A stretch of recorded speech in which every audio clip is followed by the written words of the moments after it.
and welcome back to Star Citizen, where, as I mentioned in the Expo video earlier, I wanted to take a look at the Hawk because I was kind of interested in that ship. And it was, well, interesting at least. Anyway, let's take a look at the ship.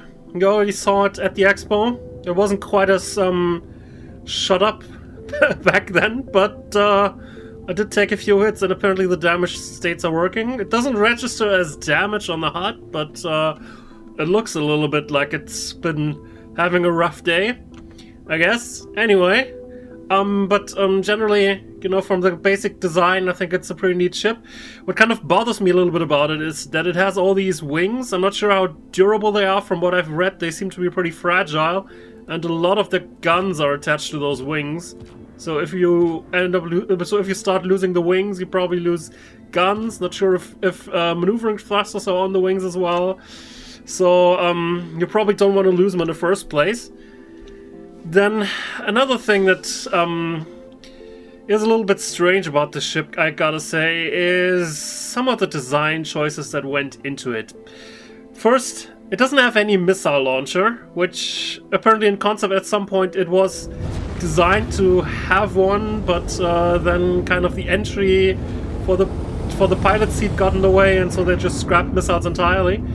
By the way, this is supposed to be the entry-level bounty hunting ship, so, you know, we're going to be taking it into combat and see how it handles there.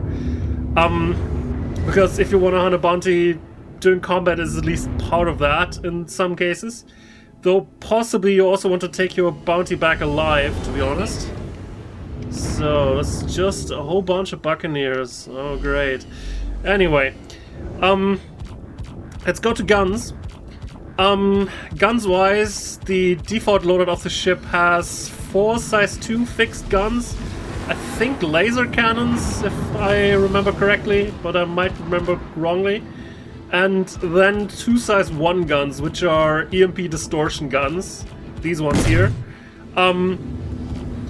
Which, I get the EMP distortion guns, you know, sometimes you just want to disable the ship, and the ship also has an EMP generator that we'll get back to in a moment. Basically, the ship has one huge problem with that weapon loadout, aside from the fact that right now fixed weapons are having issues, and I personally wouldn't want to bring a totally fixed loadout into an entry-level bounty hunting ship, which is probably supposed to be taking out and disabling small vessels like Auroras, Mustangs, maybe a Buccaneer every now and then, which are probably a little bit difficult to hit with those fixed sucker punches and, yeah, your EMP generator, obviously. But this also brings me up to this also brings me to what is kind of my main gripe with the ship. The handling of the ship is really nice. I'm kind of used to flying the Arrow, and it feels just basically like that. There's a few axes that feel a little bit more sluggish, like the rolling is a lot more sluggish than the Arrow. But generally, you know, the flying seems to be pretty slick. Also, the top speed is really great, and I would imagine that it handles particularly well in atmospheric combat. But then there's a problem with power generation. The ship has so many power generation issues that is baffling, because we did already talk about that the ship has a huge amount of guns, which are not that big on an individual level, but at least it has on paper at least 6 guns. So powering those with a sized 1 power plant, difficult. Powering those, plus recharging the shield, plus charging an EMP generator that you probably want to use because you're in a bounty hunting ship. Probably not. I mean, you could technically, let's actually just fire the EMP just for demonstration purposes. I don't think it actually does anything right now, but where is it? I've switched it off. There. So now by pressing that key, I charge my EMP. Also, the sucker punches still shoot, but probably not gonna hit that guy with that. As you can see, a whole bunch of nothing started to happen. One problem is that the EMP generator is kind of hardwired to be on your secondary weapon group, which is a little bit annoying. Because it doesn't have a special key, which makes things easier, but it kind of limits you to have, you know, your guns on the one button and then your EMP generator on the other one. Oh, let's get a little bit closer.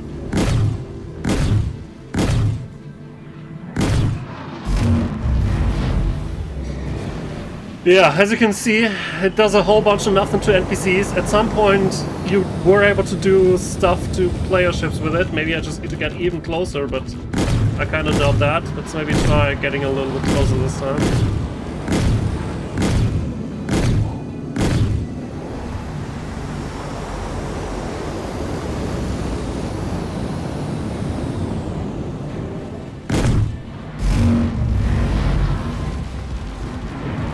I'm not sure if that temporarily took him out, and you could see that for a second there, that ship stopped maneuvering, but I'm not sure if the EMP generator was responsible for that. But with all the amount of systems that the ship already has, it just doesn't have the power. You know, you have to power guns, a lot of guns, then your shields probably need to regenerate too, and then having an EMP generator on top of that. You can probably only get away with it if you upgrade your power plant immediately, because this is not the best size 1 power plant in the game, but I think even with the best power plant in the game, you probably still run into power consumption issues when using everything at the same time. So the name of the game for the ship appears to be, if you want to use it properly, you know, group management and power management seems to be very crucial, because otherwise you're just gonna run out of power. When you run out of power, your shields regenerate a lot slower. Your maneuvering eventually also becomes more sluggish because your thrusters don't get enough power. You know, it's just a whole bunch of issues that kind of follow with that. Let's actually fight this Andromeda, just because, you know, I want to fight something bigger too. And yes, I could have made a choice in different weapons that aren't quite as power hungry as the distortion, as the neutron guns that I've mounted here, because I had them lying around. But still, I think even with a full ballistic loadout, you're still gonna be running into power generation issues, and it feels like a little bit of a waste, you know. The Saber, for whatever reason, has 2 size 1 power generators, and don't know why they couldn't just give the Hawk the same treatment and say, you know, here you go. I mean, if you have two power generators and want to be stealthy at the same time, you're gonna run into issues because your signature just is gonna skyrocket. But at least that way, people would have the choice of having no power consumption issues, or just kitting their power generators with some stealthier ones that give the ship a little bit less power, but you know, give it some stealth ability. You know, like the Saber has, which this ship, apparently not expensive enough to receive the same treatment as the Saber, the horribly overpriced king of dogfighting. So it's a bit weird. I mean, on one level, it kind of seems suited for the role. I mean, we don't really have the supposed role for the ship yet, because we can't take our bounty targets alive and bring them back to face judgment or whatever. But the ship can potentially transport a prisoner. You know, that stroud back here that we're looking at here has basically space for transporting one person, you know, probably against their will. And that's all fine on paper, and you know, on some level the ship is probably doing really fine already. Like in atmospheric combat, I imagine it's going to be pretty great, because it has a really high speed. Targets can't just quantum drive away while you're in atmosphere, and you can still probably evade their shots, while they're going to be having a lot harder time doing that in turn. So it's probably great for atmospheric combat, but how often does that happen? There's no mission in the game that has that happen against NPCs. If you're fighting against other player targets, sure, maybe it's useful for that, but it's just very, very special. It's just a very unique specialization to be, you know, atmospheric combat bounty hunter. And at the other end, in just regular mission play, you're just wondering, you know, is that really worth it what I'm doing, or am I supposed to just use another ship for that? Because whenever I use it, it just feels like it wasn't supposed to be working for that. So it's a little bit weird. I mean, one thing that that always irked me a little bit is, you know, the power generation seems to cap out at 60%. As you can see, when I fire with all weapons simultaneously, the power generation on the centermost left screen never goes above 60% for whatever reason. You know? Because it's just running at 60% for I don't know why. And then just firing weapons slows down, maneuvering starts slowing down, shield regeneration slows down, and you just have a whole swath of problems that you really shouldn't have. Just because you decided to fire all weapons simultaneously, which, I mean, fair enough. It's kind of my problem, I guess. So, this seems to be a ship that maybe has decent functionality somewhere down the line, but requires a specific skill ceiling to get it to work properly. Probably by having very dedicated equipment and also weapon choices. Like maybe you can just get away with the ship if you just have a few ballistic guns and then you add some more distortion guns for when you want to take down someone without killing them. You know, so if you just want to take something out and you're just using your ballistic, maybe fixed guns, and then when you want to just take someone out non-lethally, then gotta go back to your 2 size 2 distortion guns and maybe 1-2 more distortion guns and take your enemy out that way. But basically, whatever you're doing, you're just basically using half of your potential firepower, which always seems like an odd choice to me. And aside from that, yeah, the ship looks good, the ship handles well and all that, but it has like one function. Is it able to do that well?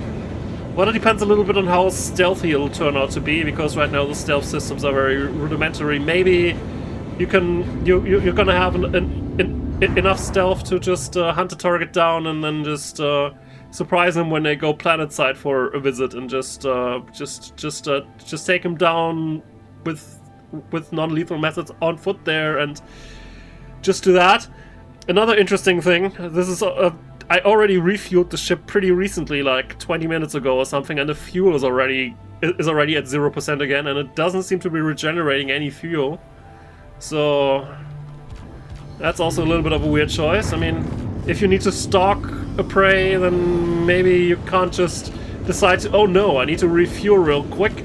Let me just go to a rest stop while my bounty, I don't know, just waits for you to catch up again, I guess. So I don't know. This ship was interesting, maybe a little bit too powerful when EMP was first introduced, because EMP was really annoying to players on a lot of levels. No, we're not gonna get to the patrol in time, but you know, I'm not gonna have enough fuel to do the patrol really anyway, so let's just set a course and finish this up. So I don't really know where CIG is wanting to go with this ship. It seems like it's basically been forgotten by CIG, because they just nerfed EMPs to hell, mainly because more powerful EMP ships were just wiping the floor with pretty much anything. And then they kind of forgot this ship because the EMP was nerfed and it has a whole other swath of problems that were never addressed, so seems like it got the Constellation treatment over the years, which is, you know, just ignore it and placate people by saying, yeah, we're gonna fix that later, and then just never get around to doing it. So I don't know, I really wouldn't recommend the ship.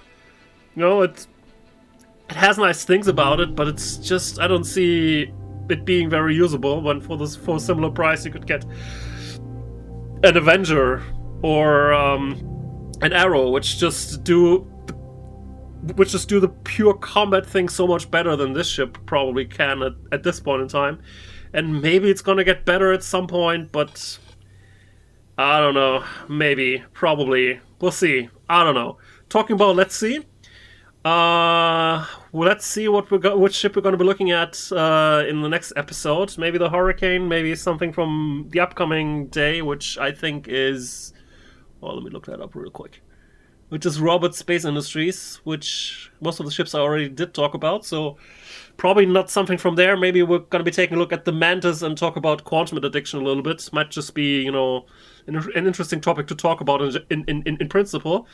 But, well, the Hawk seems like a nice ship, you know, if they fix all its issues.